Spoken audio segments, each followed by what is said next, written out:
समस्त को मोर आंतरिक प्रेज द लॉर्ड समस्त को मोर हृदय को धन्यवाद देवाई चाहे आज प्रभात समय अल्प समय आम ईश्वर वाक्य को आम शिखा आ शुणा लोक हेबा तेबे आम समस्ते प्रभु ठारे आज अच्छु। आज अनेक लोक मैंने प्रभु ठारे अछंती। आज प्रभु जीशु को ग्रहण कर विश्वास कर किए तो 50 वर्ष, किए तो 40 वर्ष, किए तो 60 वर्ष, किए तो 70 वर्ष जाए प्रभु को विश्वास करुछंती। तो प्रभु को विश्वास करवाटा किसी बड़ विषय ना, किंतु प्रभु सहित संपर्क रखी ईश्वर सहित चलवा ईश्वर वाक्य अनुसार चलवाटा हूँ जीवन यापन करवाटा हूँ सबुठ बड़ विषय।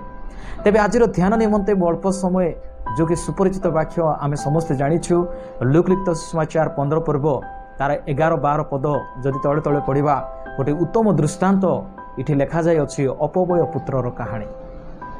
आम देखुअछु जे अपव्यय पुत्रर सान पुओ विषय आपण मानक अल्प समय आज मुझे कहवाई चाहे। मोर प्रियर भाई भौणी माने ता पूर्वर गोटे विषय आपण मानक मुझे कहवाई चाहे। आज समस्त लोक जो माने प्रभु को विश्वास करुछंती आ जो माने प्रभु को अपेक्षा रे अछंती, जो माने प्रस्तुति रे अछंती, जो माने प्रभु को अंतिम दिन रे जीशु को सहित स्वर्ग राज्य जीवा पई इच्छुक अछंती, से माने केवल सुनिबा दरकार आ जानिबा दरकार जेहेतु आज आमे प्रभु को निकट को फेरी आसीबार दिन रही अछि। आमे प्रभु को निकट को फेरी आसीबा लोक हेबा। आमे देखुअछु जेतेबेले सान पुओ तार संपत्ति सबु नहीं अपव्यय कला, से जगत मध्य पशिला, जगतर लोक मान सहित मिसिकी तार संपत्ति सबु उड़ाइला परे, तार पैसा पत्र सबु सरीगला परे, से सबु सरीगला परे आमे देखुअछु तार टर्निंग पॉइंट रे से कौन करुछि ना निजर पेट पोषिबा पाए तार भूख उपास जेंती मरी न जाए से गोटे काम खोजुछि। आ बाइबल आमान को शिक्षा दिए लेखा जाइछि जे लूक रे हम देखुअछु जे कौन करुछि शेष रे से एक देश को जाउछि आ घुसुरी चोराइबार काम ताको मिलुछि। मोर प्रियर भाई भौणी माने आज आमे प्रभु को विश्वास करिकि किए तो 50 वर्ष के 60 वर्ष हो गला, किंतु हमरो प्रभु को सहित जो संपर्क बा प्रभु को सहित हमरो जो पवित्रतामय जीवन केंती अछि बा आत्मिकमय जीवन केंती अछि आमे जानिबा दरकार। आउ प्रभु को निकट रे फेरी आसीबा लोक हेबा दरकार।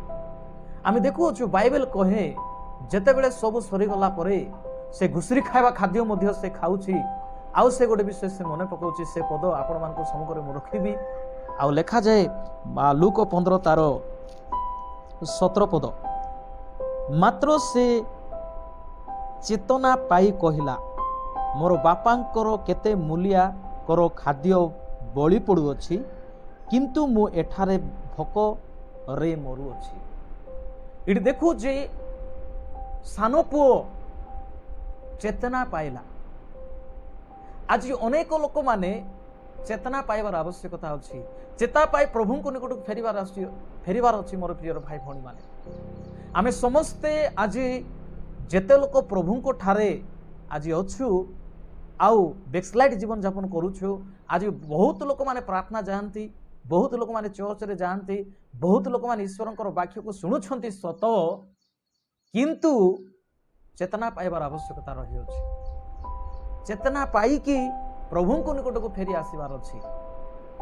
ये अंतिम समय मोर प्रिय भाई भौणी माने आपण मानकर मोर जो प्रभु को विश्वास करुछु, आज जो प्रभु को ठारे भरोसा रखुअछु, जो प्रभु को भय करुअछु, आज कि प्रकार आमर जीवन यापन करुअछु ताहा आज आमे जानिबा दरकार। मोर प्रिय भाई भौणी माने आज लोक माने कॉमेडी सुनिबा को इच्छा करुछंती, भाववाणी सुनिबा पई इच्छा करुछंती, प्रोफेसी सुनिबा पई इच्छा करुछंती, किंतु ईश्वरंकर सत्य वाक्य सुनिबा पई इच्छा करुनांती। जो वाक्य कि आमनकर जीवन रे आवश्यकता रही अछि, जो वाक्य कि आमनकर जीवन रे आगांतिक दिन मानक मध्य रे जे आमान को सुनी आगो को बढ़िबार अछि से प्रकार वाक्य लोक मान को सुनबा पई इच्छा लागु नै। सेति पई मु आपण मान को सहित करिबा पई चाहे जे सान पुओ जेमती चेता पाइला आउ तार बापांकर गृह को से फेरी आसुची, से कहूची मुटी मो बापांको पाखक जीवी, बापा तुम विरुद्ध रे ईश्वरंकर विरुद्ध रे मो भूल काम करूअछि, मु तुमरो पुओ बोली डका जगर योग्य नाही, क्षमा करो बोली से निजे स्वीकार करुछि आ प्रभु को पाखक फेरी आसुछि।